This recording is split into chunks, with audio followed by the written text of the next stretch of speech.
Okay.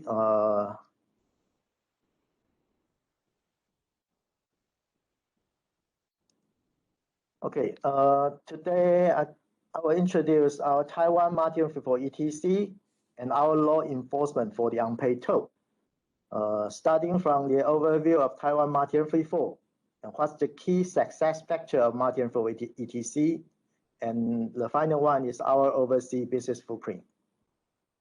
FETC founded in 2004. At 2014, we start to launch the RFID Martin 34 ETC. Our core services, tolling as a service, mobility as a service. At 2017, we established FETC International to do the foreign business. Currently, we have 8 million vehicles with our RFID tag. Every day, we reach the 17 million transactions. Right now, the ETC usage is 100%. It's because no matter the vehicle with the RFID tag or without RFID tag is our user. Because in Taiwan right now, we don't have a manual toll. We don't have other DSRC ETC, only RFIDs. The RFID penetration rate right now is 93%. The billing accuracy rate reached the 99.9999%. The bad debt rate less than 0.3%. Why we can achieve that is because we have an end-to-end robust ETC system, and we have a very sophisticated law enforcement mechanisms. And because of the successful achievements for the past 6 years, we got many awards, including 2017 WISA Awards, 2016 IRF Awards, 2015 IBTTA Toll Excellence Awards, 2015 eAsia Awards, 2015 ITS World Congress Awards. And our business scope, including consulting service, we have a full range of product and solution on the ETC, on the parkings. We also provide the implementation and operation service. Okay. So what's the key success factor from barrier-based ETC to Martin 34? I highlight 6 points. The first thing is the step-by-step migration approach from barrier-based to Martin 34. Second, government need to lead, push, and promote Martin 34 policies. Also, government need to lead on legal framework and enforcement mechanisms, and need to design a sustainable framework and mechanism for major stakeholders and publics. Robust ETC system to earn people's trust and also avoid bad debt. Major stakeholder communication, public communication to achieve public acceptance. And I will elaborate on that yellow colors later. Okay. The first thing is the migrations. This is our Taiwan experience. In 2006, we're starting to use the IR old book like Indonesia. At that time, the old book cost $40. So we let people spend $40 to buy the old book. And you can see that once we reach the 40%, the penetration rate cannot get higher. Even though we put a lot of effort on promotions, public communications, still cannot let the penetration get higher. So at 2010 and 2011, we start to evaluate other solutions. We try to from technology thinking to service thinking. So at 2011, we discussed with the government, we try to use the RFIDs. And we're starting to have a proof service. It's not POC, it's the proof service. That proof service trial is very successful at 2011. And also let the government have the confidence that after 2 years, they can announce to the public they will migrate to the full RFID Martin 34. So we're starting from the success POC trial first before migrations. And once government has confidence, so government announced to the public after 2 years, the current DSRC OBU will be sunset. And also no more manual toll, no more toll plaza, only RFID Martin 34. That is the key point, need to communicate to the public that the other toll master will be end before 2014. And also government have policy support. The policy support is the people use the RFID ETC can get the 10% toll fare discounts. This is incentive for the user migrate to the RFID ETC. Also from FETC side, we buy back all the DSRC old book. And during the migration periods, we provide free RFID tag for the public. So this is another incentive for the public. Let them migrate from the DSRC, from the manual toll to the RFID ETC. And during this period, because the penetration grows, as you can see the green lines. So we open new RFID ETC lane at toll plaza based on the RFID utilizations. So because the utilization rate grows, so we gradually open the ETC lane at the toll plaza. In the meantime, we concurrently construct over 300 gantries around the island for the future multi-lane free fall. So that is a very busy period around that 1.5 years. At that time, government saying that if you want to migrate to the multi-lane free fall, provide this kind of service, the RFID penetration rate need to reach the 65%. This is the minimum requirements. But from our target, because only 65% means that we still need to a lot of effort to deal with the rest 35% without RFID tag. So our target is want to reach 80%. The result is that at the end of 2013, we reached 84%. That makes us can successfully launch the RFID service. This is the key point, step-by-step migration, because different countries have different situations. So you need to think about what's your step-by-step migration plan. Okay. Next one is the law enforcement. Because it's the free fall, no more barriers. So people can go get on the highway, they need to pay the money by themselves.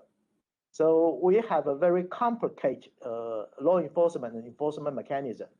I try to simplify by this slide. From FETC, once you use the highway, you did not pay the money or your wallet bank account don't have sufficient balance. We have a grace period, roughly it's 2 weeks. Within these 2 weeks, you can pay the money through our channel, through the convenience, through the web to pay the toll. We have grace period 2 weeks. But if you pay within the grace period, you cannot get the 10% toll fare discounts. And after the 2 weeks grace period, we will send the ordinary mail to the people. It's the notice to the people. So roughly 3 weeks, we will send the ordinary mail. If you don't pay, still don't pay the money, we will issue the registered mail after 6 weeks, roughly. So once we issue the registered mail to the people, you not only need to pay the toll, you also need to pay the service fee because the registered mail have costs on that. And if once you get the registered mail, you still not pay the toll, after 1 month after registered mail, we will have another penalty ticket per day. Meaning if you traveling on the highway for consecutive 2 days, you will get 2 tickets. Every ticket is 300 NT dollars. Roughly is the 10 to 11 US dollars. And if you got the registered mail, still not pay the money, after 1 year, we will collect all the information from the Highway Bureau to the administration enforcement agents. And the threshold is that get the registered mail after 1 year, still not pay the money. And also the total unpaid toll over 300 NT dollars. Those information will pass to the administration enforcement agents. So the administrative enforcement agent will issue a final later notice to the drivers.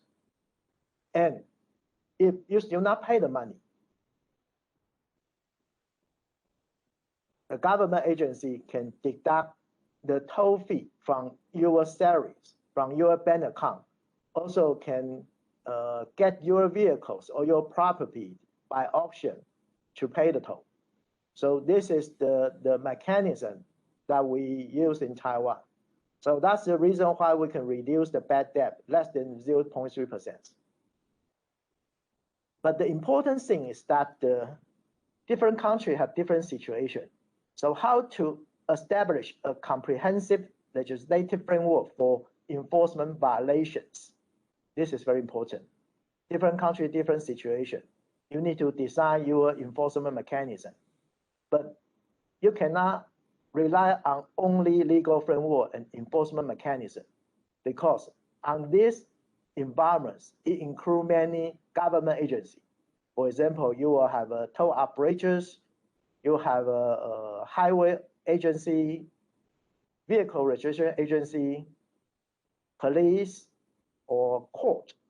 So how to have integrated information and consensus for various agencies to facilitate enforcement, management, and prosecution of toll violators. That also is another key things that you need to prepare before you launch the Martin Free service. So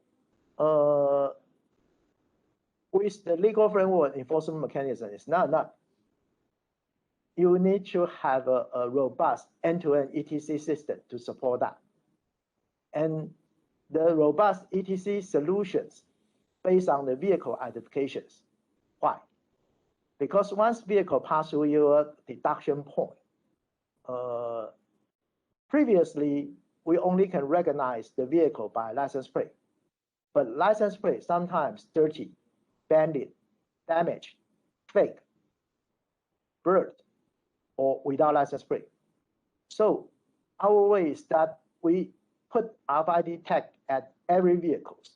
And the RFID tag have a break-on removal functions, meaning once you remove the tag from the vehicles, the tag will be broken, cannot work anymore.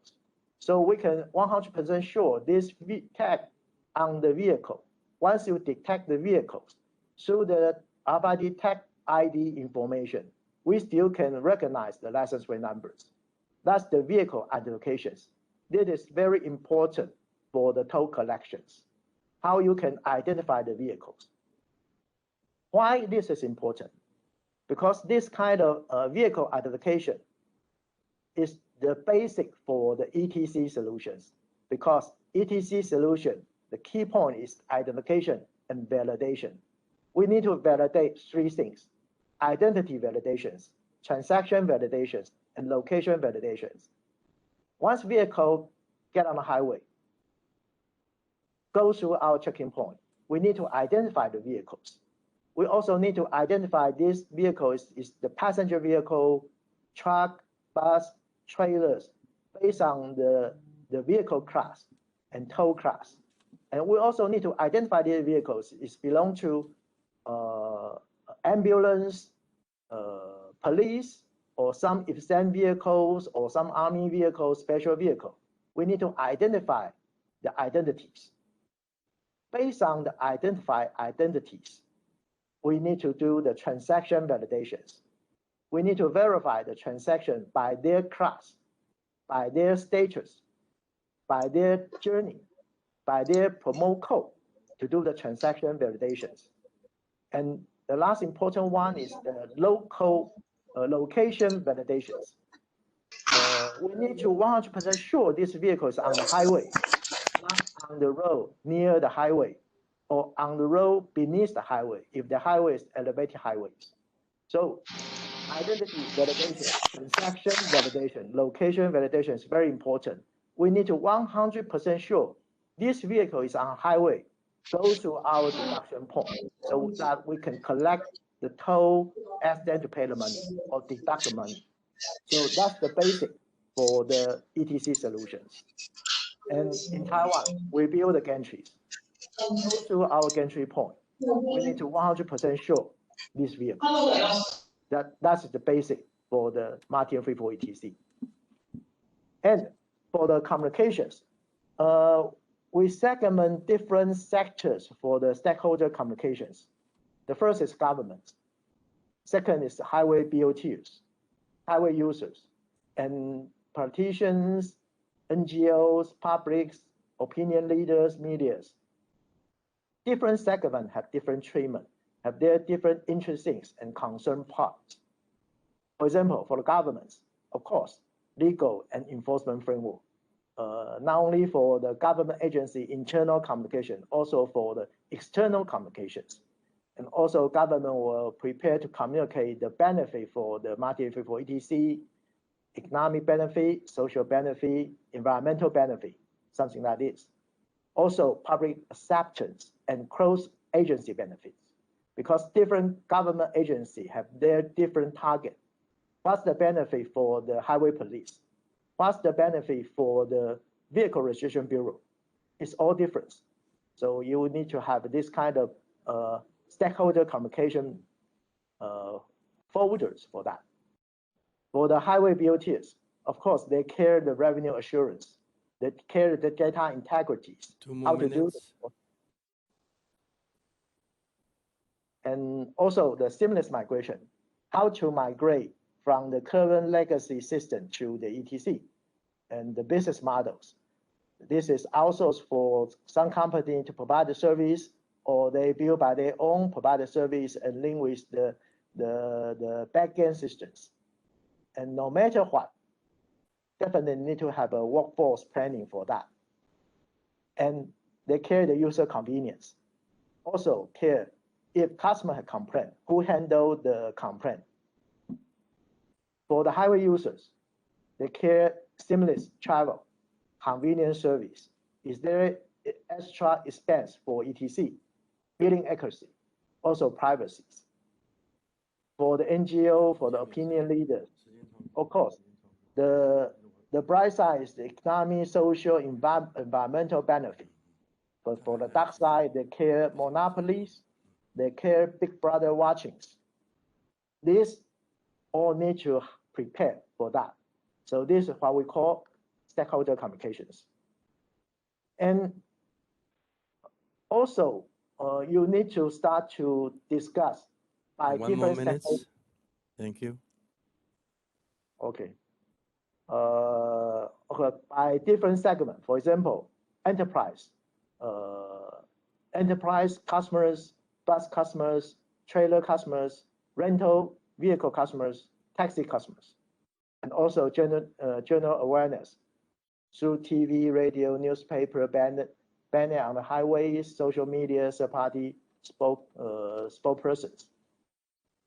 Last one is our overseas business footprint. FETCI founded in 2017.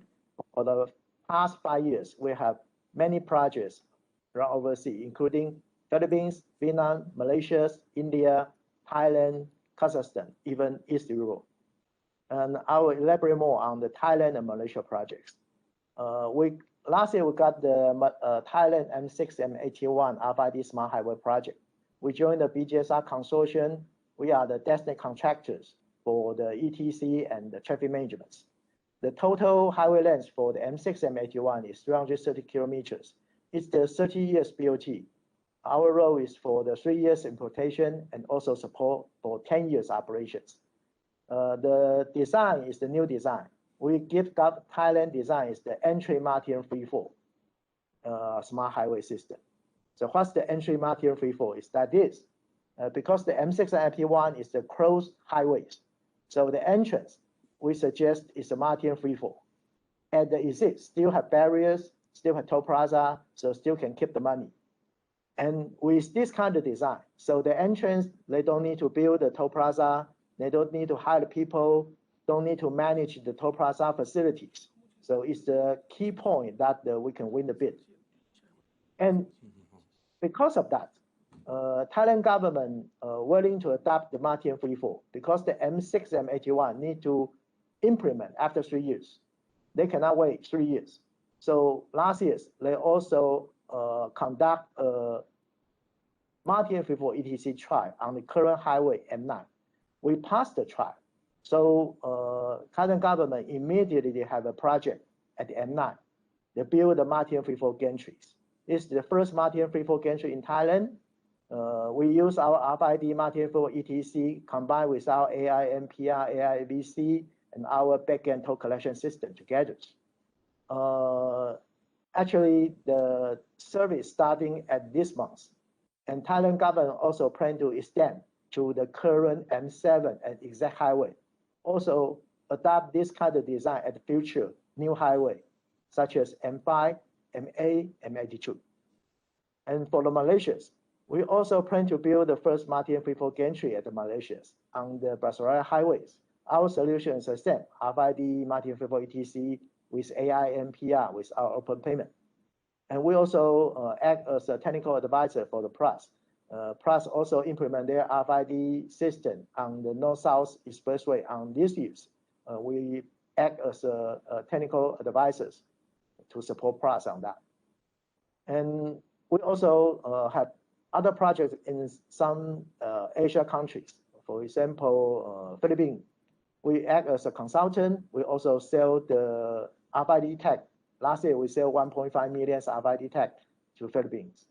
Vietnam, we act as a consultant, also sell some RFID MPR equipment at Vietnam.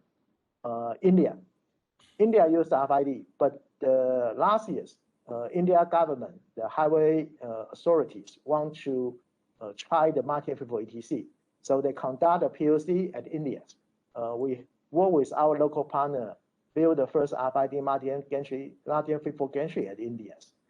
Help them to do this kind of POC test. So that's my today's presentation. I know I over time, sorry. So this is my presentation. Thank you for your listening.